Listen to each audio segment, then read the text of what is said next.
KVS NVS EMRS का जो descriptive paper होने वाला है, ठीक है,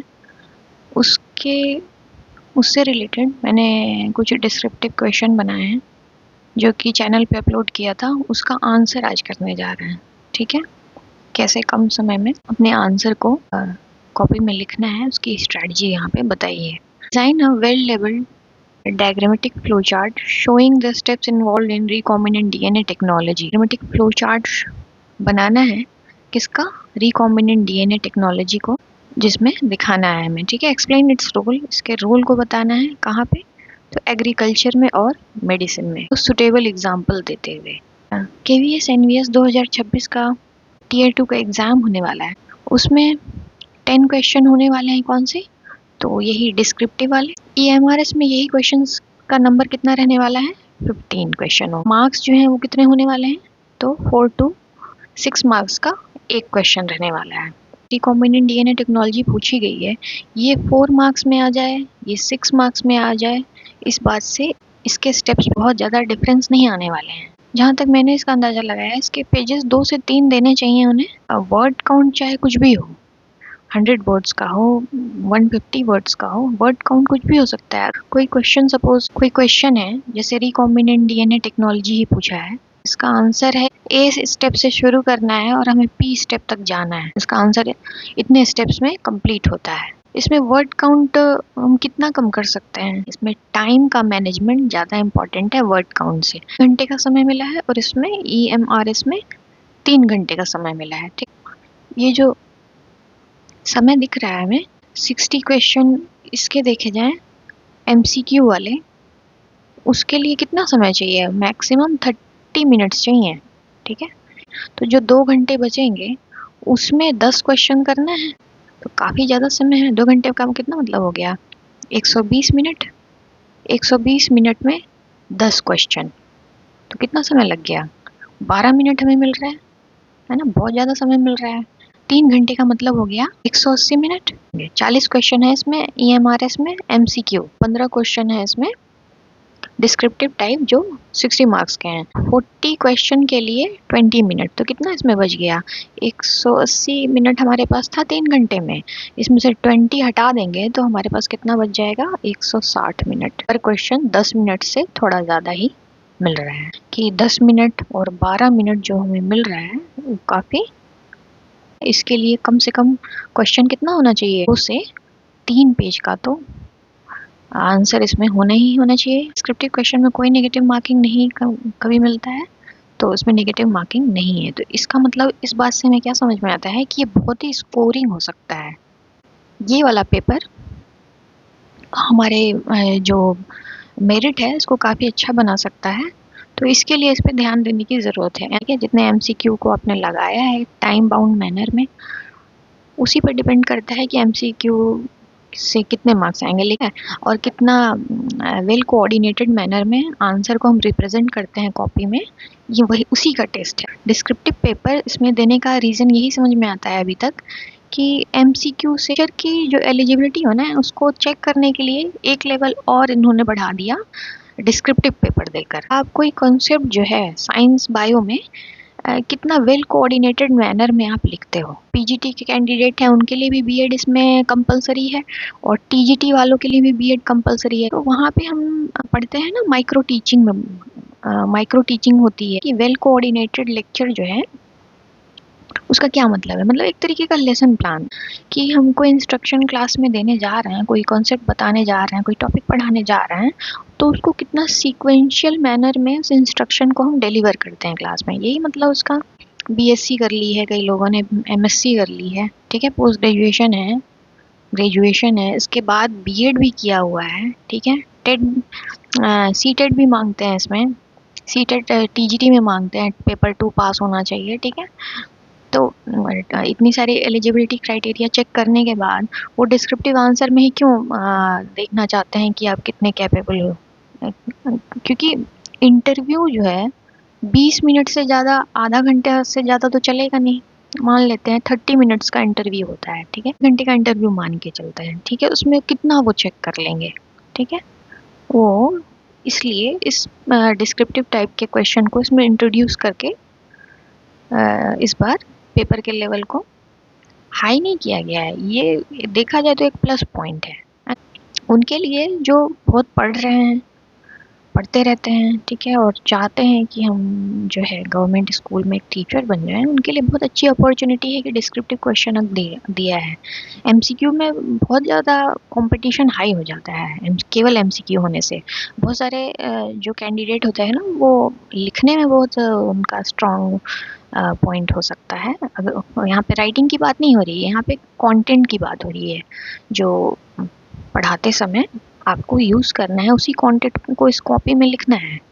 ये समझ के कि हम बच्चों को क्लास में पढ़ा रहे हैं, ऐसे कॉपी लिखो। बच्चों को क्लास में हम पढ़ा रहे हैं, ऐसी कॉपी हमें प्रेजेंट करनी है एग्जाम में। बात समझ में आ रही है? तो देखते हैं इस क्वेश्चन का आंसर मैंने कैसे बनाने की कोशिश की है। इसमें चार्ट में बताया है इस क्वेश्चन को। ठीक है बच्चों, चलो देखते हैं। यहाँ पे रिकॉम्बिनेंट डीएनए टेक्नोलॉजी के बारे में हमें जानना है। ठीक है, एनसीईआरटी की बुक में ऐसा कुछ दिया हुआ है। ठीक है, फॉरेन डीएनए ले लिया गया है, वेक्टर डीएनए ले लिया गया है। इन दोनों को क्या करते हैं, रेस्ट्रिक्शन एंजाइम से आरई लिखा है जिसको डाइजेस्ट कर देते हैं। डाइजेस्ट मतलब इनको तोड़ देते हैं। ठीक है, छोटे टुकड़ों में तोड़ देते हैं। फॉरेन डीएनए जो है वो टूट कर कुछ ऐसे फ्रेगमेंट्स बना देता है। ठीक है, और जो ये वेक्टर डीएनए है जो कि प्लाज्मिड को कहते हैं, वो सर्कुलर डीएनए होता है। ठीक है, उसको हम स्पेसिफिक साइट पे तोड़ते हैं ताकि यहाँ पे हम क्या कर सकें, इसमें से अपना जीन ऑफ इंटरेस्ट, जो हमारा डिजायर्ड जीन है, उसको यहाँ पे लाके लाइगेट कर सकें, मतलब जोड़ सकें। ठीक है, स्टेप दिया हुआ है लाइगेशन का। रिस्ट्रिक्शन एंजाइम से डाइजेशन करने के बाद या कट करने के बाद इसको लिख सकते हैं कि हम क्या करेंगे, अपने डिजायर्ड जीन को या अपने डिजायर्ड डीएनए को इस वेक्टर डीएनए के साथ जोड़ देंगे। ठीक है, उस स्टेप को क्या कहेंगे, लाइगेशन। ये दो स्टेप क्लियर हो गए। अभी आगे देखते हैं। अभी लाइगेशन कर दिया तो ये देखो वेक्टर डीएनए ब्लू कलर से बनाया था और एक ये कलर। ठीक है, यहाँ पे अपना डिजायर्ड डीएनए अलग कलर से लगा के दिखाया गया है ताकि हमें पता चल सके कि ये दूसरा ये वाला डीएनए है। ठीक है, इस जगह पे लगा दिया गया है। या इसका नाम रखा गया है रिकॉम्बिनेंट प्लाज्मिड डीएनए। रिकॉम्बिनेशन की प्रोसेस से जो प्लाज्मिड डीएनए बना उसका नाम क्या रख दिया गया, रिकॉम्बिनेंट डीएनए। अभी इसके बाद क्या दिया हुआ है कि इसको जो है ई कोलाई सेल में ट्रांसफर कर देते हैं, इंसर्ट कर देते हैं, और कुछ ऐसे डायग्रामेटिक प्रेजेंटेशन किया गया है, लिख दिया गया है। क्या है वो, रिकॉम्बिनेंट। आपकी एनसीईआरटी की बुक में लिख दिया गया है फिगर के पास नीचे, रिकॉम्बिनेंट डीएनए टेक्नोलॉजी का डायग्रामेटिक प्रेजेंटेशन है ये। अब ये जो है ये तो क्लास 12 के बच्चे ऐसे अपने बोर्ड एग्जाम में बनाएंगे क्योंकि उन्होंने 12 तक ही पढ़ा है। पीजीटी बायोलॉजी अगर मैं देखूं तो एमएससी तक पढ़ा है, तो यहाँ पे सिर्फ इतना लिखने से काम नहीं चलेगा। इसमें हम क्या कर सकते हैं, एग्जाम टाइम में इसी ये जो फिगर बना है ना, इसी के नीचे पूरा प्रॉपर स्पेस लेके यहाँ पे हम इसको और अच्छे से डिफाइन करते हुए इसको, इसके पॉइंट्स को यहाँ पे बुलेट पॉइंट्स में ऐसे करके लिख सकते हैं इसके ही नीचे। ठीक है, इस तरीके से लिखना है कि कुछ लिंक बनता चले। लिंक मतलब स्टेप वाइज मैनर में हमें यहाँ पे बुलेट पॉइंट्स में आंसर लिखते जाना है। बात समझ में आ रही है? तो देखो मैंने यहाँ पे एक फ्लो चार्ट यहाँ पे डिजाइन किया हुआ है उसी फिगर को लेते हुए। ठीक है, क्योंकि वही स्टेप्स ही होते हैं रिकॉम्बिनेंट डीएनए टेक्नोलॉजी के। यहाँ पे बस फर्क इतना है कि ये जो स्टेप्स है ना, यहाँ जो एनसीईआरटी की बुक में ये एक ओवरव्यू के तौर पे दिया है। ठीक है, ओवरव्यू का मतलब क्या है, ये मतलब मोटे तौर पे दिया हुआ है, बहुत कम है इसमें। बस हाँ इसमें लेकिन ये बात समझ में आ जा रही है कि हाँ ऐसा करते हैं, इन दोनों को जोड़, इन दोनों को पहले काट देते हैं, काटने के लिए रिस्ट्रिक्शन एंजाइम यूज करते हैं, उसके बाद इन दोनों को फिर जोड़ देते हैं, इन दोनों को इसमें से अपना डिजायर्ड जीन लेके इसमें जोड़ देते हैं और एक रिकॉम्बिनेंट डीएनए इस तरीके से बन जाता है। इसीलिए इस टेक्नोलॉजी का क्या नाम है, रिकॉम्बिनेंट डीएनए टेक्नोलॉजी। ये नाम से यहाँ समझ में आ जाएगा। इसके बाद क्या करते हैं, ई कोलाई में इसको इंट्रोड्यूस करा देते हैं और ई कोलाई की ढेर सारी कॉपी बना लेते हैं। इतना ही बस दिया हुआ है। अब इसको फ्लो, इससे बहुत कुछ नहीं समझ में आ रहा है कि ऐसा हम कर क्यों रहे हैं। अब हम पढ़ाने जाएंगे क्लास में तो हम ऐसा कर क्यों रहे हैं, ठीक है ना। इसे कुछ पता तो चल नहीं रहा है, लेकिन मोटे तौर पे ये बता दे रहा है कि रिकॉम्बिनेंट में ऐसा कुछ किया जाता है। ठीक है, देखो ये फ्लो चार्ट में देखो, मैंने इसमें डायग्राम तो ऊपर था ही, यहाँ पे सिर्फ लिख के बता दिया है। कैसे कि फॉरेन डीएनए लिया, वही सेम मैटर वहां से लिया है, वेक्टर डीएनए लिया, वही प्लाज्मिड का डीएनए, ठीक है। इसको कट किया किससे, तो रेस्ट्रिक्शन एंडोन्यूक्लियस से, ठीक। जो कट करके जो हमें मिला उसको cut out gene of interest कह रहे हैं। हमारा जीन ऑफ इंटरेस्ट है कोई, मान लो इंसुलिन का ही जीन है, तो हमारे सिलेबस में वही मेंशन्ड है, तो इसलिए इसको मैंने यूज कर लिया यहाँ पे। मान लेते हैं cut out of gene interest कौन सा जीन है, तो इंसुलिन का जीन है, ठीक है। उसको जो है वेक्टर को भी हमने रिस्ट्रिक्शन एंजाइम से डाइजेस्ट किया था ऊपर, ठीक है। तो हमें एक कटा हुआ वेक्टर भी मिल गया। Cut out of gene interest मतलब हमने जीन ऑफ इंटरेस्ट को निकाल लिया है। कहाँ से, तो जीनोमिक डीएनए से, भी बाद में समझाएंगे इसको, ठीक है। इन दोनों को कट करने के बाद रिस्ट्रिक्शन एंजाइम से को अगला स्टेप क्या था, याद करो। अगला स्टेप इन दोनों को जोड़ना था, तभी तो कट कर रहे थे, ठीक है। इन दोनों को आपस में रिकम्बाइन करना था। रिकम्बाइन करना था किसकी हेल्प से, लाइगेशन रिकम्बाइन कर रहे थे हम जोड़ के। जोड़ने के प्रोसेस को क्या कहते हैं, लाइगेशन। और उसमें यूज होने वाले एंजाइम का नाम उसी के नाम से क्या पड़ जाएगा, लाइगेस। लाइगेशन का लिग ले लिया गया आगे से, एज एंजाइम की, एंजाइम के लिए सफिक्स के तौर पे यहाँ पे यूज कर लिया गया है, ठीक है। ये प्रोसेस क्या कहलाएगी बच्चों, लाइगेशन। सिंपल है, ठीक है। Foreign DNA, vector DNA cut with RE, cut out of interest हमें मिल गया, कट ऑफ वेक्टर मिल गया, दोनों मिल गए। अभी इन दोनों को क्या कर दिया हमने, जोड़ दिया। हमारा क्या तैयार हो गया, रिकॉम्बिनेंट डीएनए तैयार हो गया। रिकॉम्बिनेंट डीएनए किसका है, तो वही प्लाज्मिड वेक्टर जो हमने लिया हुआ था। ये जो प्लाज्मिड वेक्टर ऐसे हम बना रहे हैं उसी को रिकम्बाइन किया गया है ना, तो plasmid. Formation of recombinant DNA का मतलब है formation of recombinant plasmid, right. अभी देखो नेक्स्ट है, उसी फ्लो चार्ट में आगे चल रहे हैं हम कि रिकॉम्बिनेंट डीएनए अब समझ में आ गया कौन सा है, ठीक है। रिकॉम्बिनेंट प्लाज्मिड वेक्टर को बोल रहे हैं।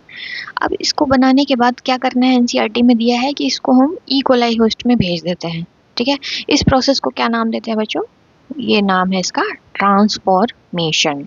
ट्रांसफॉर्मेशन, ट्रांसफॉर्म कर देते हैं किसको, ई कोलाई होस्ट को बदल देते हैं, ट्रांसफॉर्म कर देते हैं। कैसे बदल देते हैं, तो उसमें introduction of this DNA has been done, that's why the name has been given as transformation of E coli host.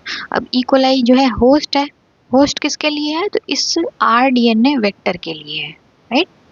Host का मतलब क्या है, ये एक इन्वायरमेंट प्रोवाइड करेगा इस आर डीएनए वेक्टर को, ठीक है। किस लिए, तो इसके रेप्लिकेशन के लिए एंजाइमेटिक मशीनरी ये प्रोवाइड करेगा उसको, तो इसलिए इसका नाम होस्ट दिया गया है। ये बात क्लियर होगी। इंट्रोडक्शन कर देते हैं इसमें, इस प्रोसेस का नाम याद हो गया हमें, ट्रांसफॉर्मेशन है। अब ट्रांसफॉर्मेशन करने के बाद ई कोलाई होस्ट के ट्रांसफॉर्मेशन करने के बाद हम करते क्या है, अगले स्टेप में स्क्रीनिंग करते हैं, screening of transformed E coli host, ठीक है। जिस ई कोलाई के सेल में ये जो प्लाज्मिड हमने देखा जिसमें हमारा जीन ऑफ इंटरेस्ट है, ये अगर चला गया है तो उसको हमको चुन लेना है, ठीक है। ई कोलाई क्या है, एक बैक्टीरिया है, इसकी एक कॉलोनी होगी। ये क्या करता है, इसको मीडियम दे दो तो ये डिवाइड, खाने पीने का मीडियम दे दो, 20 मिनट में क्या करती है, इसके सेल डिवाइड कर जाती है, 1 से 2, 2 से 4, ये हम जानते हैं, 1 से 2, 2 से 4 ऐसे बनता चला जाएगा ये। तो हमें क्या करना है, हमें वो वाले सेल सेलेक्ट करने हैं ना जिसमें ये आर डीएनए गया हो।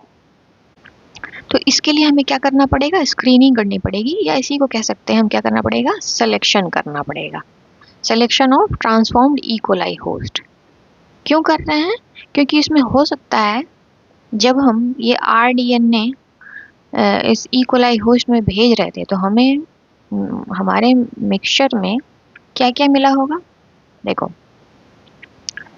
ये देखो, फॉरेन डीएनए को सबसे पहले हमने डाइजेस्ट किया था, वेक्टर डीएनए को भी डाइजेस्ट किया था एक रेस्ट्रिक्शन एंडोन्यूक्लियस की हेल्प से।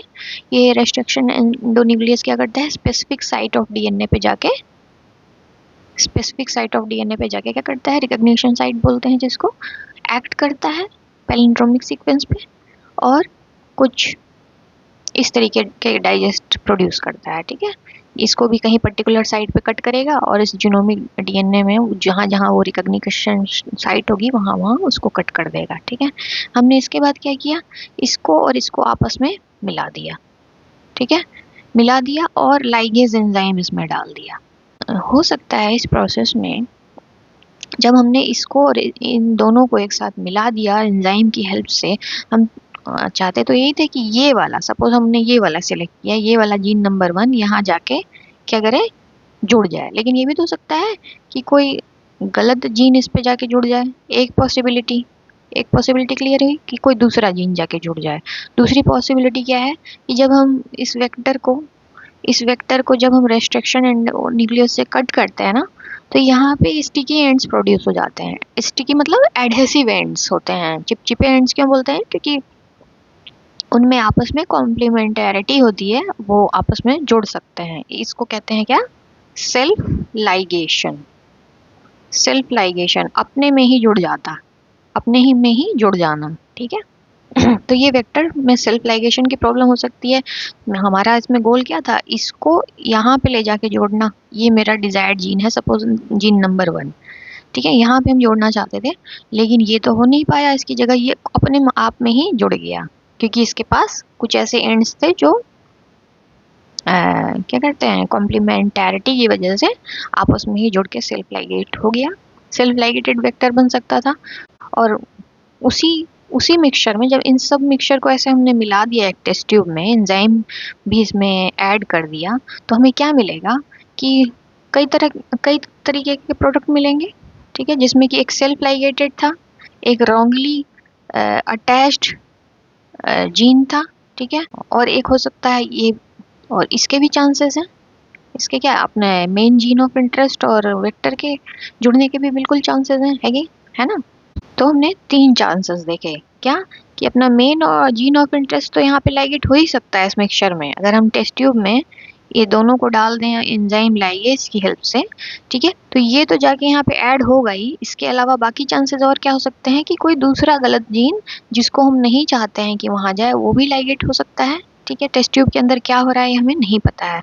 और ये भी हो सकता है कि ये अपने में ही सेल्फ लाइगेशन कर ले, क्या ये प्लाज्मिड वेक्टर जो है बेस पेयरिंग की वजह से आपस में ही इसका लाइगेशन हो जाए, ठीक है।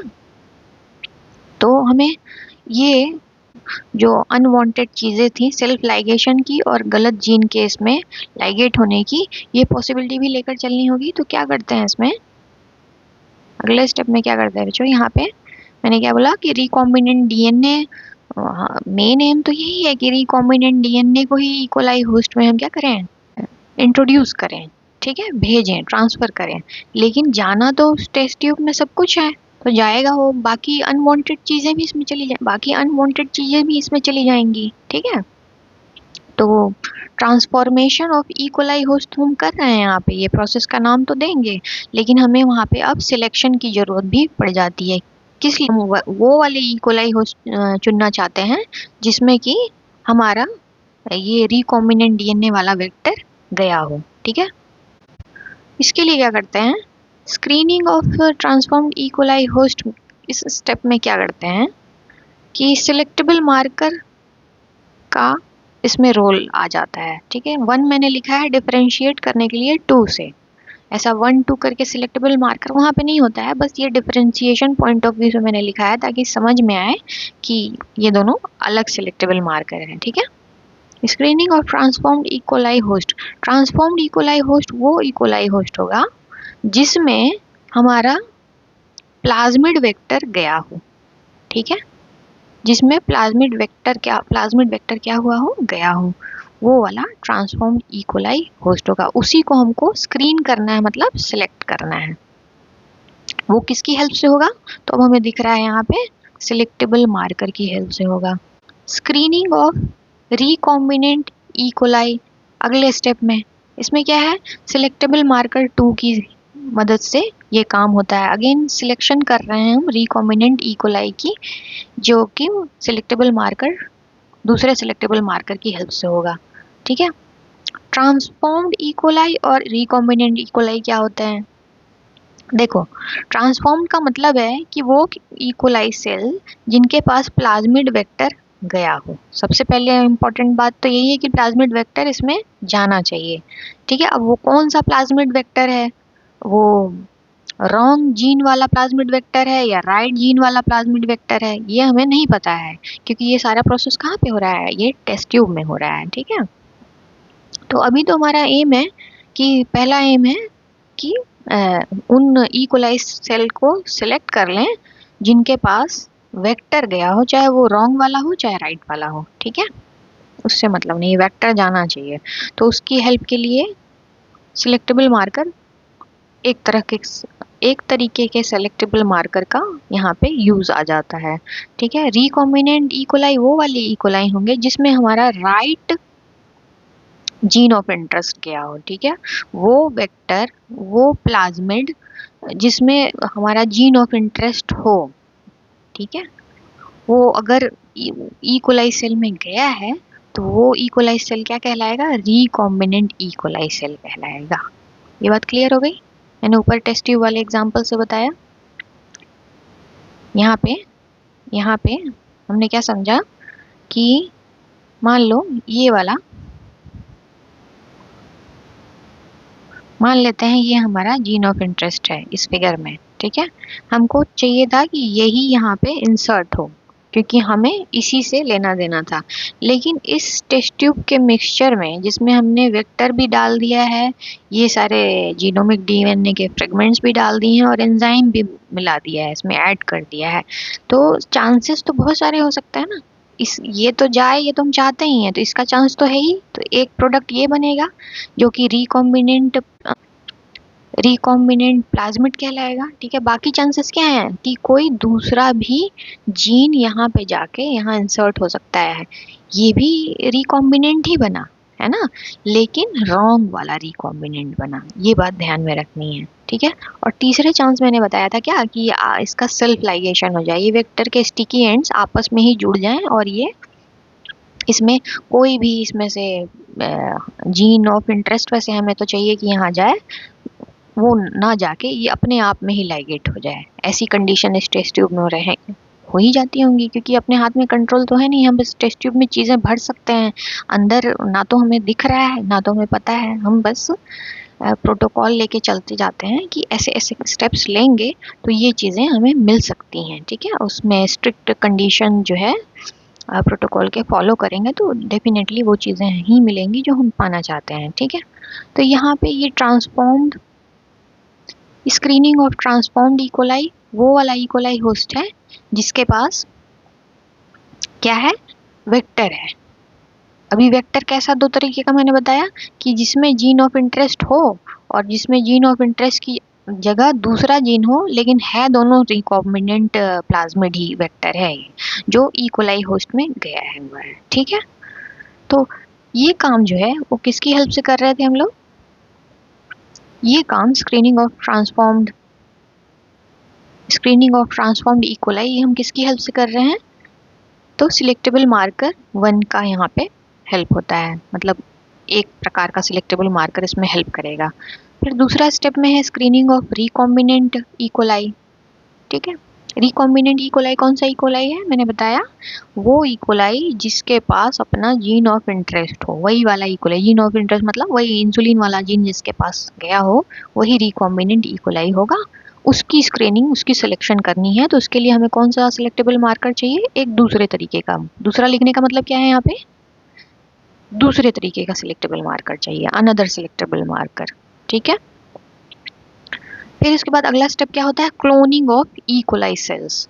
इस जो रिकॉम्बिनेंट इकोलाई सेल, ये जो हमने रिकोलाई सेल यहाँ पे रिकॉम्बिनेंट इकोलाई सेल जो सिलेक्ट किए हैं, जो स्क्रीन आउट कर लिए हैं, इनकी क्लोनिंग, इनकी आइडेंटिकल कॉपीज बना लेना। ठीक है, क्लोन्स का मतलब क्या होता है, आइडेंटिकल कॉपी, एक जैसी कॉपी बना लेना, ताकि हमें ये ढेर सारे इकोलाई सेल मिल जाए। ठीक है, क्योंकि हमको इससे फाइनली इंसुलिन का जीन है, तो इंसुलिन से हमें क्या चाहिए, इंसुलिन के जीन से। ठीक है, कोई भी जीन हम जानते हैं ना, सेंट्रल डॉगमा से क्या बनाता है, आरएनए के बाद प्रोटीन या पॉलीपेप्टाइड के हैं तो। ठीक है, जो कि फर्दर मॉडिफिकेशन पॉलीपेप्टाइड की होगी, प्रोटीन में ही बनता है। तो हम लिख सकते हैं कि कोई जीन जो है वो प्रोटीन बनाता है, हाँ, तो ये लिख सकते हैं, ये सेंट्रल डोग्मा स्कीम हम जानते हैं, ठीक है। तो यहाँ पे अगर हम जीन ऑफ इंटरेस्ट इंसुलिन का ले रहे हैं तो क्लोनिंग में हमें हमारा पर्पस क्या रहा होगा, क्यों कर रहे हैं हम क्लोन, ताकि ज़्यादा से ज़्यादा हमें इस ई कोलाई सेल के अंदर वेक्टर में जो हमारा जीन ऑफ इंटरेस्ट इंसुलिन का है वो ज़्यादा से ज़्यादा क्लोन उसके बन जाए। जितना ज़्यादा क्लोन होगा उतनी ज़्यादा इंसुलिन हमें मिल जाएगी। इंसुलिन बनाएगा ना वो जीन अल्टीमेटली, तो हमें इंसुलिन हार्मोन मिल जाएगा एक तरीके से, ठीक है। तो ये हो गया ये पूरा फ्लो शीट, ये आप एग्जाम में बच्चों बना सकते हो। देखो, इसको फॉरेन डीएनए लिया, वेक्टर डीएनए लिया, इसको रेस्ट्रिक्शन एंजाइम्स अभी तक याद हो गया होगा, रेस्ट्रिक्शन एंजाइम्स एंडोन्यूक्लियस से कट किया। अब इसमें देखो पॉइंट्स क्या क्या ऐड करने हैं ये समझ लेते हैं, ठीक है। देखो, फॉरेन डीएनए लिया, इसमें हमने रेस्ट्रिक्शन एंडोन्यूक्लियस दिख रहा है, ठीक है। ये तो 12th की बुक में लिखा हुआ है। हम after doing post graduation what content should we add here is specific relevant content. जैसे कि इस रेस्ट्रिक्शन एंजाइम लिखने की जगह लिखना रेस्ट्रिक्शन एंडोन्यूक्लियस, ठीक है, रेस्ट्रिक्शन एंडोन्यूक्लियस। उसमें एक एग्जांपल यहाँ लिख देना यहीं पे, इको R1, ठीक है।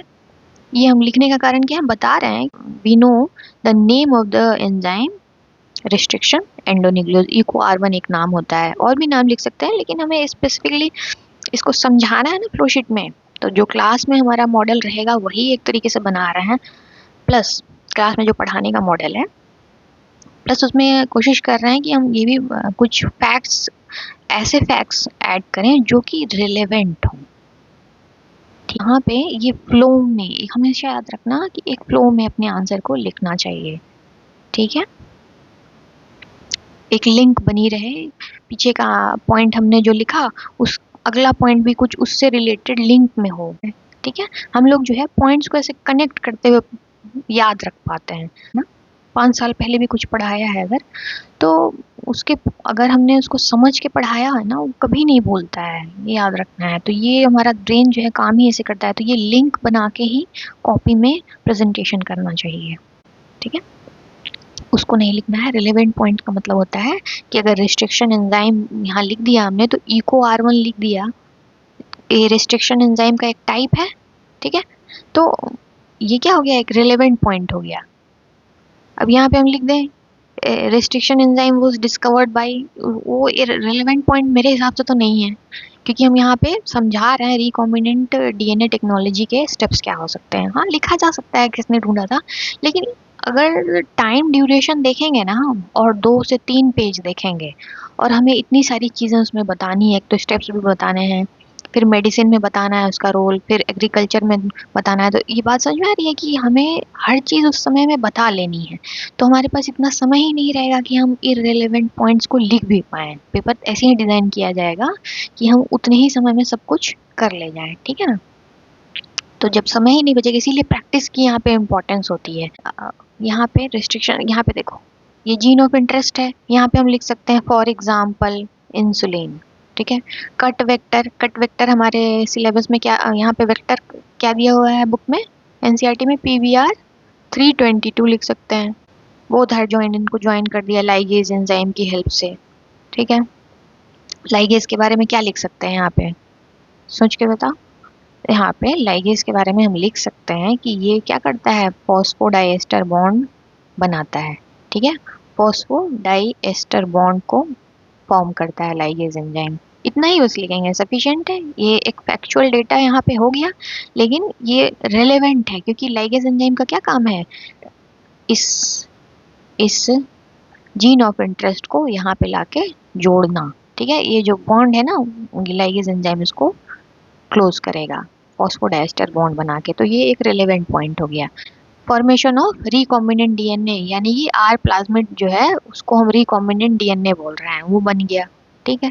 अब रिकॉम्बिनेंट डीएनए को मैंने देखा, हम लोगों ने अगला स्टेप क्या देखा कि रिकॉम्बिनेंट डीएनए को हम इकोलाई होस्ट में भेजते हैं, फिर ट्रांसफॉर्म इकोलाई को सिलेक्ट करते हैं, फिर रिकॉम्बिनेंट इकोलाई को सिलेक्ट करते हैं with the help of selectable markers, 2 different types of selectable markers. Then what we do, cloning of E coli, ठीक है। किस इकोलाई की, जिसमें वेक्टर नहीं गया है वो नहीं, तो जिसमें रिकॉम्बिनेंट प्लाज्मिड गया हो वो वाला इकोलाई की क्लोनिंग करेंगे, यानी कि उसको उसकी आइडेंटिकल कॉपीज बनाए। ये जो फॉरेन डीएनए बन रहा है बच्चों, ये कहाँ से आया है, ठीक है, तो ये सेल के अंदर से आएगा। उसी स्टेप को यहाँ पे बता रहे हैं आगे और थोड़ा डिटेल में कि ये जो डीएनए है फॉरेन वाला हमने लिख दिया है, ये फॉरेन डीएनए जिसको हमने लिख दिया है ये जीनोमिक डीएनए है जो सेल के अंदर कहाँ पाया जाएगा, न्यूक्लियस के अंदर पाया जाएगा, ठीक है। अब इस न्यूक्लियस के अंदर पाए जाने वाले डीएनए को हम चाहते क्या है, आइसोलेट करना। पहले तो ये निकालेंगे तब तो हम उसको रेस्ट्रिक्शन एंजाइम से कट करेंगे। तो देखो इस डीएनए को रेस्ट्रिक्शन एंजाइम से कट करने से पहले इसको निकालेंगे तो आइसोलेशन करते हैं उसका, मतलब निकालते हैं, बाहर निकालते हैं। तो कहाँ पाया जाता है फॉरेन डीएनए, तो ये पाया जाता है न्यूक्लियस के अंदर, ठीक है। तो हमें, और न्यूक्लियस कहाँ पाया जाता है, तो वो पाया जाता है सेल के अंदर। मान लो ये सेल मैंने बनाया है, ये न्यूक्लियस है और इसके अंदर क्या है, अपना फॉरेन डीएनए है। तो यहाँ तक पहुँचने के लिए हमें ये सब तोड़ना पड़ेगा, ये तोड़ना पड़ेगा, ठीक है। तो क्या करते हैं, तो देखो यहाँ पे दो चीजें हैं। इस सेल में ये सेल मेम्ब्रेन है ना, ये पूरी सबसे आउटर मोस्ट लेयर, अगर ये एनिमल सेल है तो, ठीक है। और ये न्यूक्लियर मेम्ब्रेन है, ठीक है। न्यूक्लियस का जो मेम्ब्रेन होता है वो न्यूक्लियर मेम्ब्रेन हमने लिख दिया, और ये न्यूक्लियस, इस पूरे स्ट्रक्चर को न्यूक्लियस कह रहे हैं जिसके अंदर क्रोमोसोम डीएनए वगैरह है, ठीक है, डीएनए है। तो ये दो तरह के मेम्ब्रेन हमें तोड़ना पड़ेंगे अंदर के डीएनए तक पहुंचने के लिए, ठीक है। तो यहाँ पे मैंने ये दो चीजें यहाँ पे पॉइंट आउट कर दी है, क्या, सेल मेम्ब्रेन और न्यूक्लियर मेम्ब्रेन। न्यूक्लियर मेम्ब्रेन हो चाहे प्लाज्मा मेम्ब्रेन जिसको हम सेल मेम्ब्रेन कह रहे हैं, दोनों ही प्रोटीन और लिपिड के बने होते हैं। तो प्रोटीन तोड़ने के लिए जो एंजाइम का ग्रुप होता है प्रोटीएज कहलाता है। ये प्रोटीन इतना लिया गया है, एज इधर सफिक्स जोड़ दिया गया है। एक ग्रुप ऑफ एंजाइम है, एक कैटेगरी ऑफ एंजाइम है जिसमें बहुत सारे प्रोटीन डाइजेस्टिंग एंजाइम आएंगे। तो उनको एक मोटे तौर पे नाम दे दिया गया है प्रोटीएज, जो प्रोटीन को तोड़ेंगे। अब इसमें मेम्ब्रेन में जिस प्रकार की प्रोटीन होगी उस टाइप का वो एंजाइम होगा। बात समझ में आ रही है। तो ये कैटेगरी ऑफ एंजाइम होती है, ग्रुप ऑफ एंजाइम इसमें आएंगे। अब लिपिड जो है उसको तोड़ने के लिए लाइपेज यूज होता है। लाइप, आगे से लाइप, एज एंजाइम का, लाइप मतलब लिपिड से आया, यानी कि लिपिड को तोड़ने, फैट को तोड़ने वाले एंजाइम जो है लाइपेज की कैटेगरी में आ गए, तो वो लिपिड को तोड़ देंगे। तो आइसोलेशन ऑफ जीनोमिक डीएनए करने के लिए हमें सेल को क्या करना पड़ेगा, तोड़ना पड़ेगा। तो यहाँ पे क्या हमने शब्द यूज किया है, सेल लाइसिस। सेल लाइसिस करने से हमारा जो ये न्यूक्लियर डीएनए है ये क्या होगा, ये एक्सपोज हो जाएगा, बाहर आ जाएगा। सेल लाइसिस में मैंने दो पॉइंट्स क्या दिखा दिए, सेल मेम्ब्रेन और न्यूक्लियर मेम्ब्रेन, जिनका कॉम्पोजिशन प्रोटीन और लिपिड का होता है। तो हम यहाँ पे जो एंजाइम यूज करेंगे वो लाइपेज और प्रोटीएज यूज करेंगे। न्यूक्लियस है, ये डबल मेम्ब्रेनस स्ट्रक्चर है, ये इसका न्यूक्लियस का मेम्ब्रेन मैंने बनाया है जो कि डबल मेम्ब्रेनस है। और बीच में क्या है, ये डीएनए या क्रोमोसोम कह लें। डायनेमिक फेज में रहता है डीएनए सेल के अंदर, ठीक है। वो डिपेंड करता है कि वो उस समय काम क्या कर रहा है, तब उसका शेप जो है, इसीलिए अलग अलग हर जगह क्रोमेटिन फाइबर कभी नाम देते हैं, कभी क्रोमोसोम बोल देते हैं।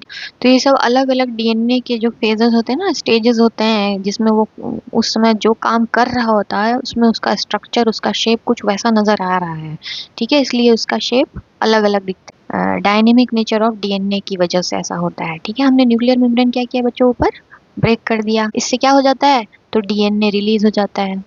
अभी इस डीएनए में क्या क्या चीजें होती हैं, तो मैंने बताया कि डीएनए एक डायनेमिक स्ट्रक्चर है। ये माइक्रोमीटर के डायमीटर वाले न्यूक्लियस में एडजस्ट कैसे होता है, तो इसकी बहुत ही जबरदस्त पैकेजिंग होती है इसकी। कैसे, तो कुछ प्रोटीन की हेल्प से, जैसे कि हिस्टोन प्रोटीन हमने पढ़ा है, पूरा पूरा इसका स्पेसिफिक चैप्टर ही है, ठीक है। तो हम लोग जानते हैं कि वो प्रोटीन कौन सा है, हिस्टोन प्रोटीन होता है, जो डीएनए को क्या करता है, कॉइल करने में हेल्प करता है, ताकि वो जो डीएनए की लेंथ है वो इतनी छोटी सी, माइक्रोमीटर 10⁻⁻⁶ होता है ना मीटर, माइक्रोमीटर, एक माइक्रोमीटर का मतलब इतनी छोटी सी जगह में, यानी 1 बाई कितना हो गया, कितने जीरो लगा दें, 6 ना, ठीक है। इतनी छोटी सी जगह में ये डीएनए 2 मीटर का पूरा, अगर ह्यूमन डीएनए देखा जाए, बोलते हैं 2 मीटर का, मतलब क्या 46 क्रोमोसोम जो है वो टोटल उनकी लेंथ है वो, ठीक है। 23 पेयर क्रोमोसोम या 46 क्रोमोसोम जो होते हैं उनकी टोटल लेंथ मिला के वो लिखी हुई है 2 मीटर। कहने का मतलब उतना बड़ा कोई एक के साथ एक, मान लो एक क्रोमोसोम है, दूसरा को ऐसे तो होता नहीं है 2 मीटर, लेकिन हर क्रोमोसोम का अपना एक लेंथ है, ठीक है। कोई छोटा है, कोई क्रोमोसोम बड़ा है, इस तरीके से होता है ना। बहुत सारे क्रोमोसोम है, 23 पेयर हैं अपने पास, ठीक है। 23 टाइप के क्रोमोसोम है, 23 24 टाइप के, ठीक है। एक एक्स हो गया, एक वाई हो गया।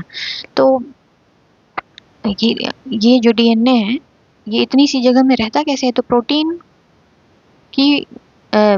जो है इसके साथ क्या करता है, इसको पैक करने में हेल्प करता है।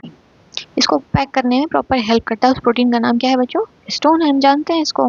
बेसिक होता है कि एसिडिक? नीचे कमेंट बॉक्स में बताना मुझे। और कौन सा इसमें अमाइनो एसिड ज्यादा होता है जिसकी वजह से इसको बेसिक और एसिडिक नाम दिया गया है? इंपॉर्टेंट क्वेश्चन है, एमसीक्यू के लिए जरूर आता है। और भी बहुत सारे प्रोटीन होते हैं, नॉन हिस्टोन प्रोटीन भी होते हैं जो इसको हेल्प करते हैं सेल के अंदर, न्यूक्लियस के अंदर रहने के लिए। अभी हमको इन प्रोटीन को तोड़ना है, क्यों? क्योंकि हमको डीएनए चाहिए। डीएनए क्यों चाहिए?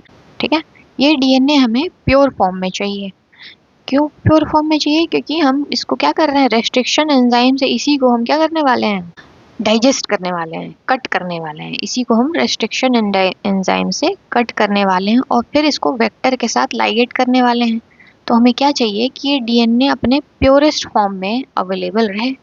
इसके साथ कुछ और रहेगा तो रेस्ट्रिक्शन एंजाइम से कट करने में मुश्किल होगी और भी प्रोसेस में हिंड्रेंस आएगी। ठीक है, तो हमें एकदम ये प्योरेस्ट फॉर्म में चाहिए। और कौन सा डीएनए हम बोल रहे हैं ताकि हमें समझ में आ जाए कि इंसुलिन जीन अगर बार बार बोल रहे हैं तो जीन ऑफ इंटरेस्ट वाला डीएनए में चाहिए। इसमें कोई होगा यहाँ पे इंसुलिन वाला जीन? ठीक है, कितने बेस पेयर का होता है इंसुलिन का जीन मेरे को कमेंट बॉक्स में बताना। ठीक है, अगर हमें इंसुलिन का जीन इस डीएनए में से निकालना है तो हम क्या करेंगे, इस डीएनए को रेस्ट्रिक्शन एंडोन्यूक्लियस से कट कर देंगे। तो उसके लिए हमें ये डीएनए प्योर फॉर्म में पहले तो अवेलेबल हो जाना चाहिए। तो उसके लिए हम क्या करेंगे, डीएनए में जो जो चीजें लगी रहती है ना, तो हमने क्या बोला, प्रोटीन लगा रहता है हिस्टोन वाला, सबसे पहले हमें पता है, तो प्रोटीएज एंजाइम से ट्रीट कर दिया। ठीक है, इसके अलावा और क्या होता है न्यूक्लियस के अंदर, तो डीएनए के साथ आरएनए भी होता है। डीएनए क्या करता है, आरएनए बनाता रहता है। किस किस प्रोसेस की मदद से? तो ट्रांसक्रिप्शन की हेल्प से। ठीक है, आरएनए तो सेल में रहेंगे ना, कोई ना कोई तो आरएनए बन ही रहा होगा, तो आरएनए रहेगा सेल में, तो इसे भी हटाना होगा क्योंकि ये भी क्या है, एक न्यूक्लियोटाइड है। इसके भी रिएक्शन हो सकते हैं अपने टेस्ट ट्यूब के मिक्सचर में, तो इसको भी हटाना बहुत ही ज़रूरी काम है। तो इसके लिए जो आरएनए को डाइजेस्ट करने वाला एंजाइम होता है इसको बोलते हैं आरएनएज या राइबोन्यूक्लियेज, उसको इस टेस्ट ट्यूब में भर देंगे।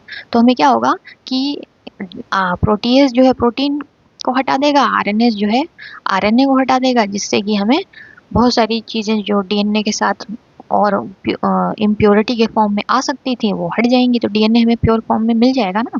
ठीक है, तो इस प्रोसेस में, इस स्टेप में हमने क्या किया, प्रोटीन और आरएनए का रिमूवल कर दिया है मैंने। सबसे पहले हमने क्या किया, तो cell isolation of genomic DNA किया। कैसे? तो पहला तो है सेल लाइसिस करके।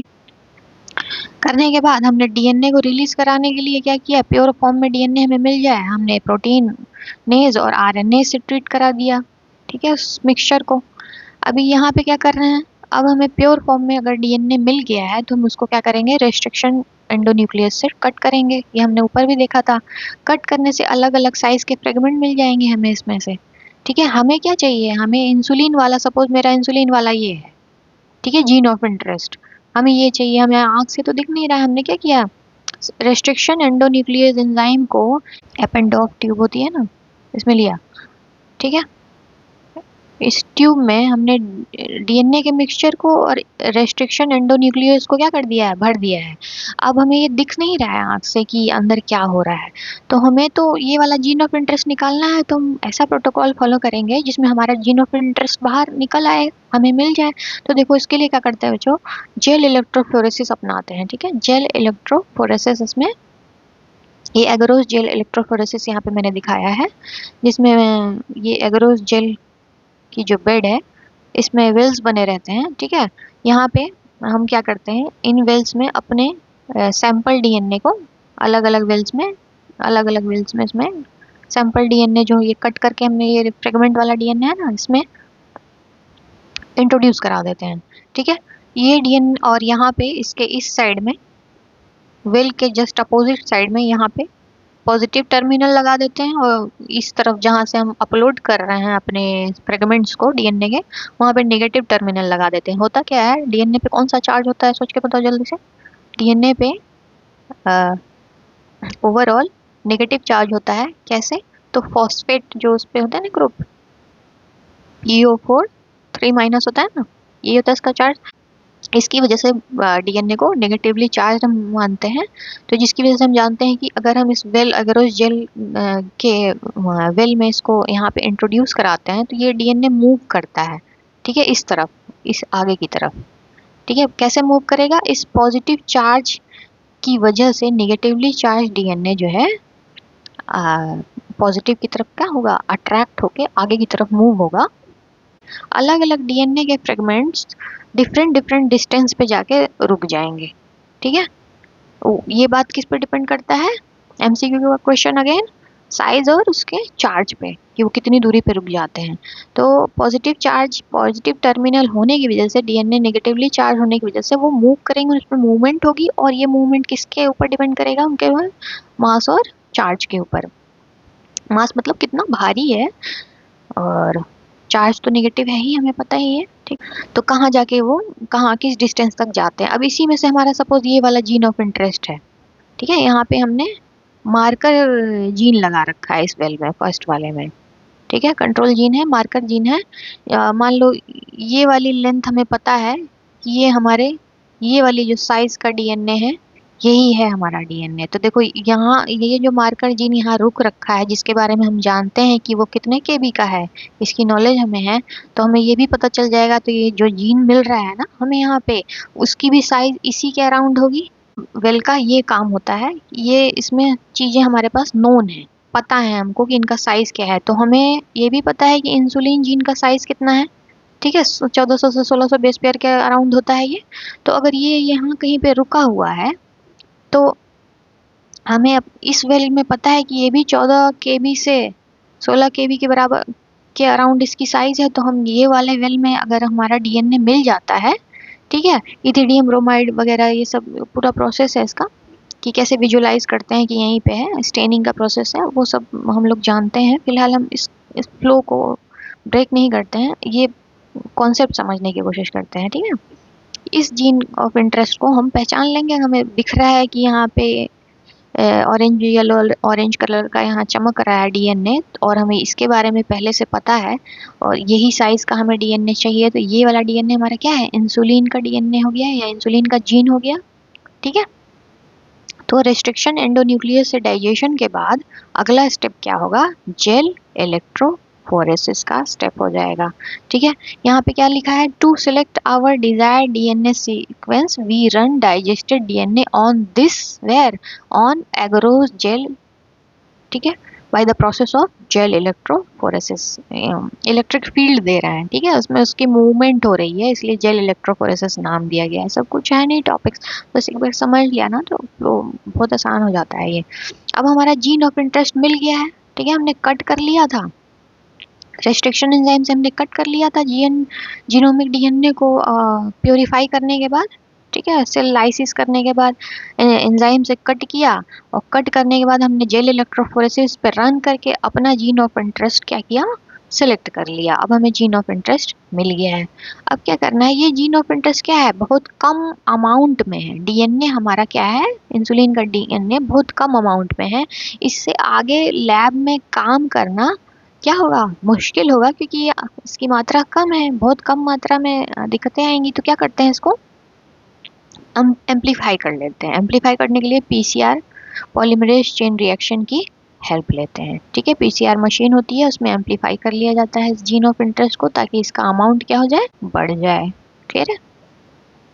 पॉलीमरेज चेन रिएक्शन की हेल्प लेते हैं, ये भी हमारे अगला टॉपिक है। ये रिकॉम्बिनेंट डीएनए टेक्नोलॉजी का मतलब, ये क्वेश्चन जो मैंने पूछा है ना, ये पूरा तुम्हारा 2 चैप्टर एक तरीके से एक ही क्वेश्चन में कवर हो जाता है। देखो पीसीआर में क्या करते हैं, तो थोड़े बहुत स्टेप्स हमें जानते हैं, अगर हम ठीक से पढ़े हैं, ठीक है, तो हम ये स्टेप्स लिखने में लिख सकते हैं आराम से। ठीक है, थोड़ी प्रैक्टिस की जरूरत है, नहीं तो केवल ये लिख के भी काम चल जाएगा, क्योंकि क्वेश्चन बहुत बड़ा है ना, और जल्दी जल्दी लिखना है क्वेश्चन को।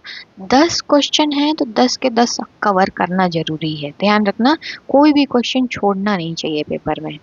और जो भी आता है, कुछ भी आता है, मान लो फैक्ट्स ही आते हैं, तो लिख के आना चाहिए। ठीक है, पेपर को कंप्लीट करना एक बहुत बड़ा अचीवमेंट है। अब हो सकता है एग्जामिनर में देखते क्या है ना, पेपर चेक करने का तरीका क्या होता है कि 2-5 क्वेश्चन भी बहुत अच्छे लिख दिए ना तो मार्क्स वो फेच कर लेता है वो स्टूडेंट। ठीक है, ये जैसे मैंने ये क्वेश्चन बनाया, मान लो ये तुम्हें अगर समझ में आ जाता है बच्चों, तो तुम इसको ऐसे लिख के आना। ठीक है, ये हाँ बड़ा दिख रहा है, ये है नहीं बड़ा। ठीक है, कॉपी में लिखने जाएंगे ना तो यहीं पे मार्किंग करेंगे ना, यहीं पे लिख देंगे। ये जो अगले स्टेप के फ्लो चार्ट के जो ये सब चीजें मैंने लिखी हैं वहीं पे मार्क कर देंगे उसी जगह पे, तो ऑलरेडी छोटा हो जाएगा, पेज बड़ा रहता है यहाँ पे। एग्जाम हॉल में जो पेज मिलेगा, जो शीट मिलेगी आंसर शीट, वो बड़ी होगी ना, उसमें लिखने में जगह मिलेगा। 2-3 पेज इसीलिए मैंने कहा कि देने चाहिए, 4 मार्क्स का हो चाहे 6 मार्क्स का हो। तो ये सब चीजें उसमें लिख के आना। ये फ्लो शीट बना दी उसके बाद तो इसमें 6 में 6 मिलने चाहिए, 4 में 4 मिलने चाहिए, कोई चांस ही नहीं कट कर दें। एक तो फैक्ट्स भी हमने ऐड किए हैं और सीक्वेंस में लिखा है, जो कि रीड करना बहुत मुश्किल है। अगर आप लिखते हो ना, जैसे ये जैसे जैसे ये लाइन देखो, मैंने ये लिखा है ना, छोटे छोटे लाइंस लिखे हैं, ऐसे लाइन लिखना चाहिए। एक यहाँ पे सीक्वेंस बना के ऐसे फ्लो चार्ट बनाना, मतलब लाइन भी हमने लिख दिया, हमने ये भी दिखा दिया कि हम जो जानते हैं उसको हमें बताना आता है, इसका यही मतलब है। ठीक है, ये लाइन हम रट के थोड़ी आए हैं, ये लाइन हमने वहां बना के लिखा है एग्जामिनेशन हॉल में। ठीक है, तो हमें लिखना भी आता है। अपनी बात को लिखने का क्या मतलब है कि अपनी बात को हम समझा लिए कॉपी में लिख के। तो ये तरीका भी काफी अच्छा होता है लिखने का, बजाय इसके कि लंबी लंबी लाइन लिख रहे हैं हम, 3 4 5 ऐसे, ये नहीं करना। ठीक है, ऐसे लिखना, 2 से 3 लाइन से ज़्यादा होने ही नहीं चाहिए जब तक बहुत ज़्यादा ज़रूरी ना हो। अब कोई बात 2 से 3 लाइन में नहीं ख़त्म हो रही तो ये थोड़ी है कि हम 2 से 3 लाइन में ही नहीं लिखेंगे, ज़्यादा नहीं लिखेंगे। ठीक है, बट ये तरीका बहुत अच्छा है कि थोड़ा डायग्राम भी बना दिया और वहाँ पे उसको एक्सप्लेन भी कर दिया छोटे छोटे पॉइंट्स में। तो इसके लिए हमारी जो प्रिपरेशन पहले से है ना वो काफ़ी अच्छी होनी चाहिए। तो अब जितने टॉपिक हमें आते हैं ना, कम से कम उसको अच्छा लिख के आना है। ये प्रेशर नहीं लेना है कि अरे ये तो हमें, ये मान लो क्वेश्चन हमें नहीं आता था पहले, इसका मतलब ये थोड़ी जो आता है वो गलत करके आ जाएंगे। ये नहीं करना है। जितना आता है उसको बहुत अच्छे से लिखना ज़रूर है और फास्ट लिखना है, ताकि हम 10 और 15 क्वेश्चन पूरे के पूरे अटेम्प्ट करें। ये बहुत बड़ी अचीवमेंट है, मार्क्स फेच कर लेते हैं बच्चे इसी में। ठीक है, क्वेश्चन छोड़ना ये कोई सलूशन नहीं होता है। अगर नहीं आ रहा, ऐसा तो होगा नहीं कि नहीं आ रहा, आता है हमें, बस हमें ये नहीं समझ में आता है कि इसमें हम कितना लिखें क्या लिखें। इतना टाइम ही नहीं रहेगा ना उस समय, दिमाग बहुत ही एक्टिव स्टेट में रहेगा हमारा एग्जाम टाइम में। ठीक है, तो ज़्यादा से ज़्यादा पहले समझ के जितना हम फ्लो चार्ट अपने दिमाग में रखे रहेंगे वो हमारे एग्जाम टाइम में बहुत हेल्प करेगा। ठीक है बच्चों, तो इसीलिए मैंने ये फ्लो चार्ट बनाया है। थोड़ा सा लंबा दिख रहा है नहीं है? ठीक है, अब हमने क्या किया, उस जीन ऑफ इंटरेस्ट को निकाल लिया था किससे, अभी मैंने पूछा किससे, तो तुरंत दिमाग में आना चाहिए कि जेल इलेक्ट्रोफोरेसिस किया था यहाँ पे, और अपने जीन ऑफ इंटरेस्ट को इस रिस्ट्रिक्शन एंजाइम डाइजेशन में जितने अलग अलग साइज के डीएनए फ्रेगमेंट्स बने थे, इसमें से हमें ये चाहिए। हमें ये दिख तो रहा नहीं है टेस्ट ट्यूब के अंदर। ठीक है, टेस्ट ट्यूब में सारा काम हो रहा है, जीनोमिक डीएनए हमने लिया और इसको उठा के एपेंडोफ ट्यूब में डाल दिया और इसमें सोल्यूशन अपना जो भी एंजाइम का है या जो भी चीज़ें हैं इसमें मिला दी। अब वो टूट तो गया है फ्रेगमेंट में, हमें पता है क्योंकि हमने प्रोटोकॉल जो है स्ट्रिक्टली फॉलो कर किया है, लेकिन हमें वो दिख नहीं रहा है कि वो कौन सा है। तो हम ये प्रोटोकॉल फॉलो करेंगे, जेल इलेक्ट्रोफोरेसिस पे उस पर लगा देंगे और हमें जो जीन हमें चाहिए होगा वो हम यहाँ से, कि अपना मार्कर जीन हमने यहाँ पे मार्कर जीन यहाँ सेट कर रखा है, हमें पता है कि यही वाली साइज पे अगर डीएनए आया तो मेरा वाला डीएनए है, यानी जीन ऑफ इंटरेस्ट इंसुलिन वाला है, 1400-1600 बेस पेयर के अराउंड होता है। ठीक है, वो हमने निकाल लिया यहाँ से। अब इसको कट करके, इस वेल जो है ये जेल है ना, एगरोस जेल, इसको कट करके यहाँ से हम अपना डीएनए बाहर आइसोलेट कर लेंगे, प्योरीफाई कर लेंगे। ठीक है, अब उस जीन ऑफ इंटरेस्ट को पीसीआर मशीन में लगा देते हैं। वो क्या करता है, वो इसकी यहाँ सीधे सीधे यहाँ समझना है कि वो उसको एम्पलीफाई कर देता है। ठीक है, इतने सारे स्टेप्स लिखने का समय ना भी रहे तो इतना लिख देना कि डीएनए डीएनएच। अब देखो जीन ऑफ इंटरेस्ट यानी कि डीएनए है। ठीक है, जीन ऑफ इंटरेस्ट क्या है, डीएनए क्या होता है, डबल स्ट्रैंडेड होता है, ये तो भूलना ही नहीं है। और हम इंसुलिन नाम अगर हम लोग ले रहे हैं तो ये ह्यूमन इंसुलिन की बात कर रहे हैं अभी फिलहाल। तो ह्यूमन सेल में डीएनए तो डबल स्ट्रैंडेड होता है, इतना क्लियर है। तो ये जीन ऑफ इंटरेस्ट कैसा होगा, ऐसे ही डबल स्ट्रैंडेड होगा। तो देखो ये मैंने डबल स्ट्रैंडेड डीएनए बनाया है, जिसमें ओरिएंटेशन फटाफट लिखना है 5 to 3, 3 to 5। ठीक है, इससे पता चल गया है डबल स्ट्रैंडेड क्या है, डबल स्ट्रैंडेड डीएनए है of insulin. We can write here now because we understood the concept. DNA denaturation होगा यहाँ। पहला स्टेप क्या होता है कि इन दोनों डीएनए को खोल दिया जाता है, ठीक है, हीट करके। यहाँ पे टेम्परेचर देके इस डीएनए को खोल देते हैं, तो ये दोनों डीएनए का हाइड्रोजन बॉन्डिंग जो होती है बीच में ना, ये हाइड्रोजन बॉन्डिंग से जुड़ा रहता है दोनों स्ट्रैंड, वो हाइड्रोजन बॉन्ड हीट की वजह से क्या होता है, टूट जाते हैं, जिसकी वजह से दोनों स्ट्रैंड क्या हो गया, अलग अलग हो गया। इतने देर के लिए अलग हो गया कि इस पे हम उस समय के अंदर प्राइमर को एनील करा देते हैं, इसमें प्राइमर भर देते हैं। ठीक है, प्राइमर भर दिया है, वो प्राइमर उस डीएनए स्टैंड पे जाके कुछ इस तरीके से ऐड हो जाता है, प्राइमर चिपक जाता है उस पे जाके, तो प्राइमर की एनीलिंग बोलते हैं, जुड़ जाना प्राइमर का। ठीक है, फिर प्राइमर एनील होके इसी मिक्सचर में पीसीआर मशीन में जो ट्यूब हमने भर रखा है, लगा रखा है, उसी मिक्सचर में हमारे पास टाक पॉलीमरेज एक डीएनए पॉलीमरेज का प्रकार है, जो कि थर्मोस्टेबल एंजाइम होता है, डीएनए को एक्सटेंड कर देता है। ठीक है, इस साइड से ऐसे एक्सटेंड कर देगा, यानी कि और न्यूक्लियोटाइड, यहाँ पे न्यूक्लियोटाइड जोड़ता चला जाएगा टाक पॉलीमरेज। ठीक है, डीएनए पॉलीमरेज का ही एक टाइप है ये, जो कि थर्मस इक्वेसिटस, क्या नाम है उसका कमेंट बॉक्स में मुझे बताना। ये एक थर्मोस्टेबल यानी कि हीट में लेबाइल है कि स्टेबल है, ये हीट में रेजिस्टेंट है या हीट में काफ़ी स्टेबल रहता है। यहाँ पे हमने हीटिंग का प्रोसेस अपनाया ना, ये डीनेचुरेशन के दौरान हीट दिया है, यहाँ पे ये साइन हीट का है।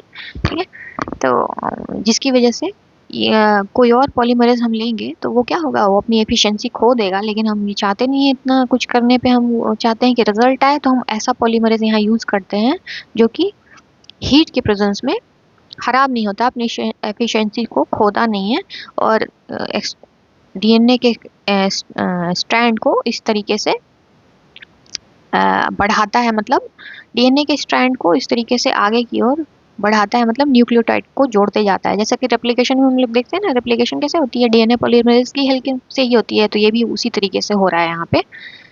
ठीक है, आरएनए प्राइमर भी इसमें है, 30 साइकिल चलाते हैं इसको, तो हमें करीब 1 बिलियन के करीब यहाँ पे कॉपीज मिल जाती हैं, एनसीईआरटी में दिया हुआ है, यानी कि ये एम्पलीफाई हो गया। 1 बिलियन कॉपी बहुत ज़्यादा होता है ना, तो हमारा यहाँ पे रोल क्या था, जीन ऑफ इंटरेस्ट को क्या करना, तो पीसीआर की हेल्प से मोटे मोटे तौर पे क्या देखना है हमको, एम्पलीफाई कर लिया। इसमें 3 स्टेप्स थे, denaturation, annealing and extension. Taq polymerase या थर्मोस्टेबल डीएनए पॉलीमरेज पीसीआर में दिया है, जिसको हम लोग आगे पढ़े हैं, बीएससी एमएससी में हमें मिल जाता है, टाक पॉलीमरेज इसको बोलते हैं, उसी बैक्टीरिया के नाम पे है ये। ठीक है, अगले स्टेप में क्या है, अब हमारे पास जीन ऑफ इंटरेस्ट ज़्यादा अमाउंट में अवेलेबल है, अब क्या करेंगे हम, अब हमारे पास ये जीन जो है ये एम्पलीफाइड फॉर्म में अवेलेबल हो गया है। ठीक है, इसको हमको यहाँ पे जोड़ना है, इसको हम वेक्टर में, जो जिस वेक्टर को हमने रिस्ट्रिक्शन एंडोन्यूक्लियस से कट करके रखा है, उस पर लाइगेशन प्रोसेस की हेल्प से जोड़ देंगे, फिर ट्रांसफॉर्मेशन करेंगे ई कोलाई सेल का। ई कोलाई सेल में हम अपना रिकॉम्बिनेंट डीएनए क्या कर रहे हैं, इंट्रोड्यूस कराने की कोशिश कर रहे हैं। इस प्रोसेस का क्या नाम है, ट्रांसफॉर्मेशन। ई कोलाई सेल को कॉम्पिटेंट ई कोलाई सेल बोलते हैं, मतलब ऐसे ई कोलाई सेल जो इस आरडीएनए को लेने में सक्षम है। ठीक है, सक्षम कैसे करते हैं, उनको बनाना पड़ता है, उन ई कोलाई सेल को कैल्शियम क्लोराइड का सोल्यूशन और कोल्ड और हॉट ट्रीटमेंट से, तरीके से इसको कोल्ड और हॉट ट्रीटमेंट का मतलब शॉक दिया जाता है और कुछ सोल्यूशन पे रखा जाता है, जिसकी वजह से ई कोलाई का जो सेल है वो आरडीएनए को लेने के लिए क्या करता है, तैयार हो जाता है। इसी को कहते हैं कॉम्पिटेंट ई कोलाई सेल बनना। ठीक है, ट्रांसफॉर्मेशन करेंगे हम उसका, तो ई कोलाई सेल को भी पहले क्या करते हैं, तैयार करते हैं। पूरा ये एनसीईआरटी मैंने आपको बता दिया लाइन बाय लाइन। ठीक है, अब क्या करना है कि इस ई कोलाई सेल का ट्रांसफॉर्मेशन करते हैं। कैसे करते हैं, तो हमें आरडीएनए भेजना है, ट्रांसफॉर्मेशन का मतलब अभी पता है हमें, आरडीएनए भेजना है इसमें। तो कैसे भेजेंगे आरडीएनए को, तो वेक्टर मीडिएटेड, अभी हम लोग एग्जांपल लेके चल रहे हैं, तो वेक्टर मीडिएटेड यहाँ पे लिख दिया है मैंने। वेक्टर मतलब प्लाज्मिड वेक्टर के हेल्प से यहाँ पे करते हैं। तो वो प्लाज्मिड वेक्टर कौन सा है बच्चों, PVR322। फिलहाल तो यहाँ पे हम वेक्टर मीडिएटेड जो एनसीईआरटी में है वही लेके चलें, तो भी हमारा कॉन्सेप्ट बहुत अच्छे से हम समझा सकते हैं। ये क्लोनिंग वेक्टर है PBR322। ये क्या करते हैं कि they transfer recombinant plasmid into E coli. अच्छा, ये क्लोनिंग वेक्टर ट्रांसफर क्या करेंगे, ये शब्द नहीं यहाँ पे यूज होगा। The gene of interest get transferred into E. coli with the help of this cloning vector because this cloning vector they themselves carry the gene of interest। ठीक है, क्लोनिंग वेक्टर जो है इसके बारे में थोड़ी बहुत बात बता सकते हैं। एक क्लोनिंग वीडियो क्लोनिंग वेक्टर पे मैंने एक शॉर्ट्स भी बनाया है, 3 मिनट का, देख सकते हो तुम वहाँ पे जाके। PBR322 है जिसमें कि 3 चीजें होनी चाहिए, इसके 3 फीचर बहुत एसेंशियल है, ये और ये। शॉर्ट्स में बच्चों देख लेना, इस बहुत लंबा हो जाएगा वीडियो करना। इसको इतना बस रिप्रेजेंट कर देना है, फटाफट बनाएंगे एक गोला इस पे, और आइस ओरिजिन ऑफ रेप्लिकेशन हम यहाँ पे रिप्रेजेंट कर देंगे। एक टेट्रासाइक्लिन रेजिस्टेंस जीन का एक डिमार्केशन बना देंगे, एक एम्पिसिलिन रेजिस्टेंस जीन का डिमार्केशन बना देंगे। ये दोनों क्या है, सिलेक्टेबल मार्कर हैं। कौन, ये दोनों। ठीक है, और क्लोनिंग साइट भी इसी के अंदर हम इस एग्जाम्पल में जो लेके चल रहे हैं फ्लो चार्ट में, इसी में दिखा रहे हैं। ये एनसीईआरटी में भी दिया हुआ है, यही यूज कर लेते हैं। यहीं पे क्लोनिंग साइट इसी रेजिस्टेंस जीन के अंदर इंजीनियर करके बना के लैब में रखा रहता है। ये पीवीआर, यहाँ पे फिगर को अच्छे से डिनोट किया गया है कि ये क्या है, PBR322 का फिगर है। मतलब जो भी कुछ डायग्राम बनाओ तो वहाँ पे ये बताओ कि हमने ये ऊपर क्या बनाया है, इसको प्रॉपरली ये मेंशन करना है कि ये फिगर है इसका। ठीक है, ऐसे ही बोर्ड पे भी लिखेंगे ना क्लास में। अगर हम खाली ये बना के यहाँ पे ये लिखने लगे तो जो बच्चा मान लो उसका 2 मिनट के लिए ध्यान इधर उधर गया क्लास में, उसको तो नहीं पता ना हम कहाँ क्या बना रहे थे। वो सोचेगा ये क्या लिखा जा रहा है, ये क्या है। इस फिगर का ये मतलब होता है, ये बहुत इंपॉर्टेंट चीज है, हर चीज को लेवल करना। ठीक है, फिगर के बारे में लिखना, इधर पॉइंट्स में बताना, इस ये आपके कॉन्फिडेंस को भी बताता है, लेवल ऑफ कॉन्फिडेंस को।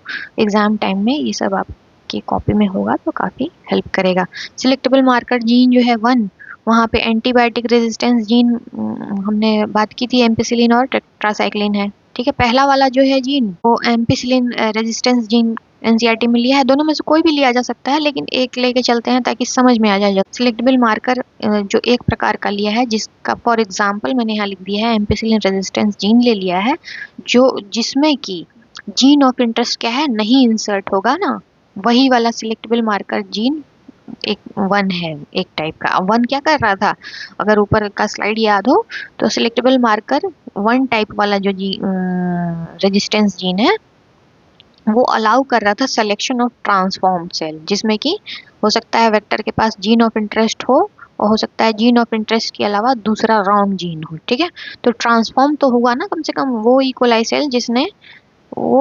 सेल जिसमें वेक्टर गया वही ट्रांसफॉर्म्ड है। अब वेक्टर रॉन्ग हो या राइट हो, अभी उस लेवल पे नहीं जाना है, अभी हमको पहले ट्रांसफॉर्म्ड इकोलाई का सिलेक्शन करना था। तो उसमें इसीलिए लिखा हुआ है कि not inserted with gene of interest. पहले हम उन इकोलाई सेल का सिलेक्शन करेंगे इस सिलेक्टेबल मार्कर की हेल्प से जो ट्रांसफॉर्म्ड हो, राइट। अभी देखो इस ये क्या करेगा, ये फर्स्ट वाला selectable marker selection of transformed E coli, ये बता रहे थे। Selectable marker gene two type के सिलेक्टेबल मार्कर होने चाहिए उसमें, जिसमें कि एक टाइप का रोल ये है जो फर्स्ट वाला है, और उसकी खासियत क्या होगी कि हमेशा ये याद रखना कि इंसर्टेड जीन नहीं होगा उसमें।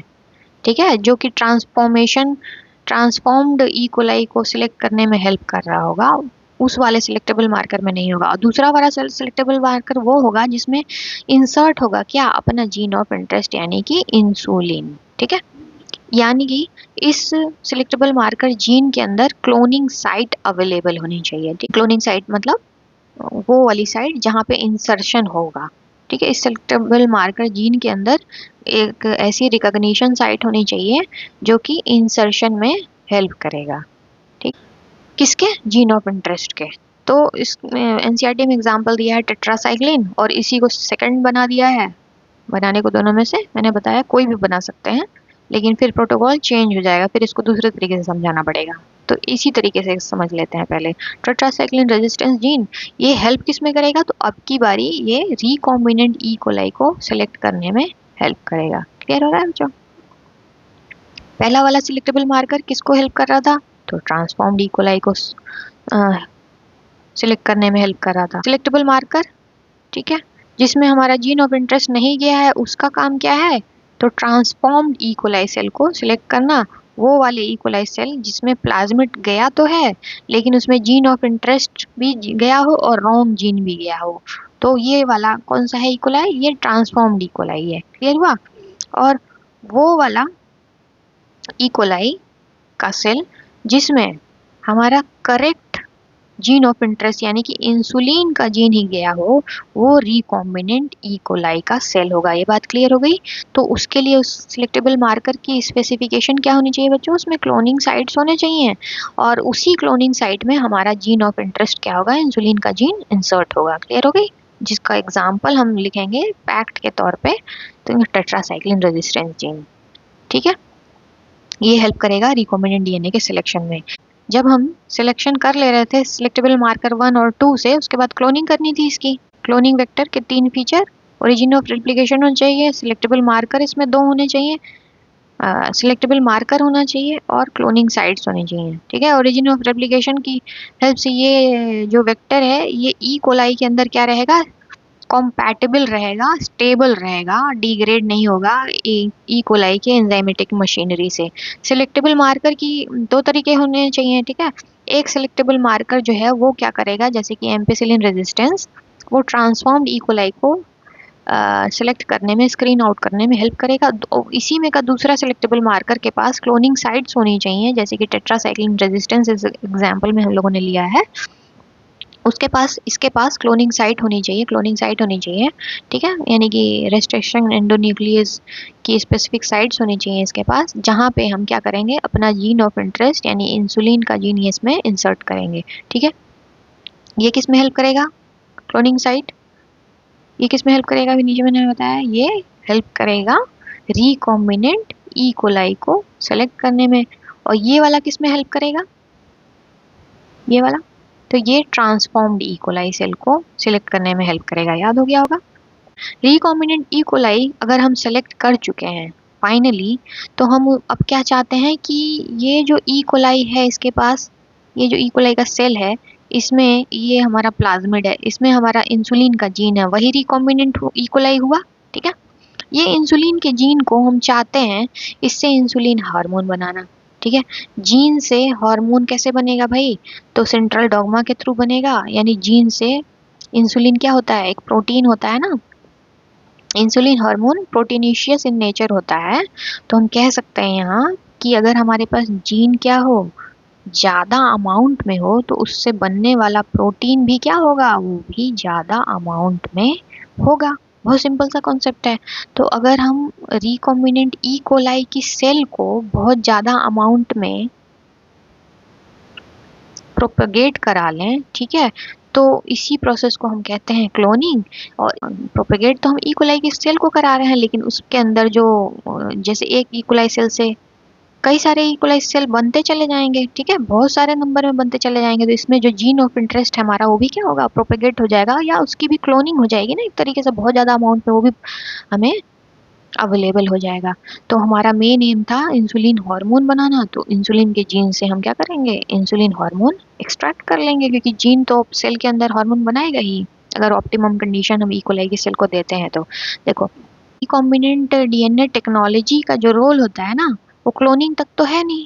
अब हम ये काम इतना क्यों किया, अभी हमने एक एग्जाम्पल से पहले ही समझ लिया कि इंसुलिन का जीन ही बनाना था हमें, इंसुलिन का हार्मोन बनाने के लिए, तो हमको क्या करना पड़ेगा, large number of identical copy of E coli cell हमें बनाना पड़ेगा। जितने ज़्यादा ई कोलाई सेल होंगे उतना ही इंसुलिन क्या होगा, हमारे पास ज़्यादा अमाउंट में मिलेगा। तो हमें ज़्यादा से ज़्यादा ई कोलाई बनाना है। इसके लिए हम क्या करते हैं ना, बायो रिएक्टर का यूज़ करते हैं। ठीक है, तो यहाँ पे ये बायो रिएक्टर में अगर हम इन ई कोलाई सेल को, कौन से वाले, रिकॉम्बिनेंट ई कोलाई सेल को ट्रांसफर कर दें, बायो रिएक्टर में क्या होता है, ऑप्टिमम ग्रोथ कंडीशन होता है, स्टरलाइज्ड मीडियम यहाँ पे मेंटेन की जाती है। मतलब ऑप्टिमम ग्रोथ कंडीशन का मतलब ये है कि हर चीज़ जो है ई कोलाई में क्लोनिंग को प्रमोट करे, ऐसी कंडीशन यहाँ पे बनाई जाएगी। ठीक है, इस बायो रिएक्टर के अंदर। तो इसका मेन पर्पस क्या होगा कि हमें ज़्यादा से ज़्यादा इंसुलिन का जीन मिलेगा इस ई कोलाई के अंदर, और वो ई कोलाई के सेल क्या करेंगे, इंसुलिन का हार्मोन बना रहे होंगे। इंसुलिन हार्मोन हमारा जो है वो प्रोडक्ट बन गया बायोरिएक्टर में। अब इस प्रोडक्ट को डाउन स्ट्रीम प्रोसेसिंग नाम दिया है सिलेबस में, इसी को कहते हैं। इस प्रोडक्ट का हमको क्या करना होगा, ये ई कोलाई सेल के अंदर बना है ना, हमको क्या करना होगा, उसको सेपरेट करना होगा और प्योरीफाई करना पड़ेगा।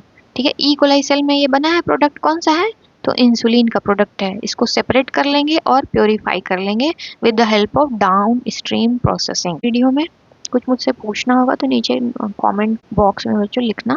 और इसमें साथ ही साथ एग्रीकल्चर और मेडिसिन के बारे में भी है। तो देखो मेडिसिन में तो एक पॉइंट यही हो गया कि हमने इंसुलिन बना लिया है। Insulin is a hormone which is used for diabetic patient.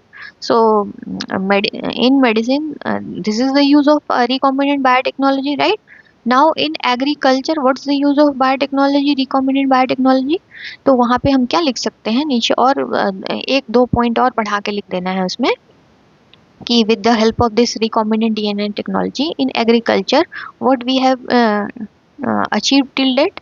तो दो तीन एग्जाम्पल जो हमने किताब में पढ़े हैं, क्या है, बीटी कॉटन बनाया है, ठीक है, एक खास तौर पे एक एग्जाम्पल कोई अच्छे से बता देना है, या गोल्डन राइस बनाया है।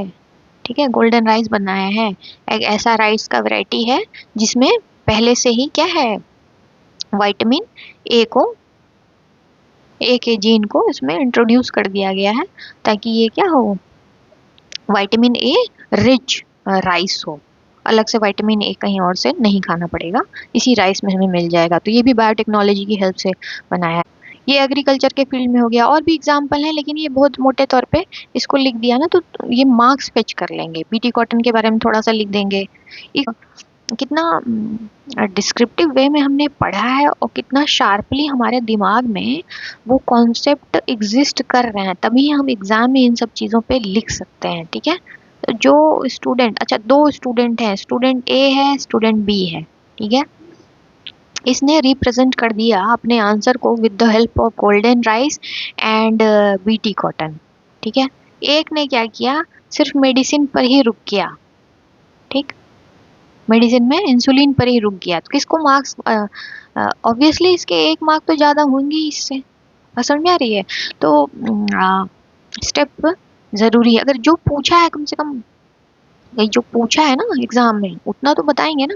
देखो सारे स्टेप्स हैं, एक मार्क, आधे मार्क्स इस पे, आधे मार्क्स इस पे, और ये हो गया रिकॉम्बिनेंट डीएनए टेक्नोलॉजी का पूरा डायग्रामेटिक फ्लो चार्ट जो हमने बताया है अभी, इसके हो गए तुम्हारे 3 to 4 मार्क्स। ठीक है, डिपेंड, इसमें बहुत सारी चीज़ें भी हमने फैक्ट्स भी लिखी, फैक्ट्स भी कैसे लिखे, रिलेवेंट फैक्ट्स इसमें ऐड किया है। ठीक है बच्चों, तो ये हो गया। कुछ मुझसे छूटा तो नहीं है, मुझे याद नहीं आ रहा, कुछ मुझसे पूछना होगा तो बताना, कनेक्ट करना मुझसे। Thank you very much.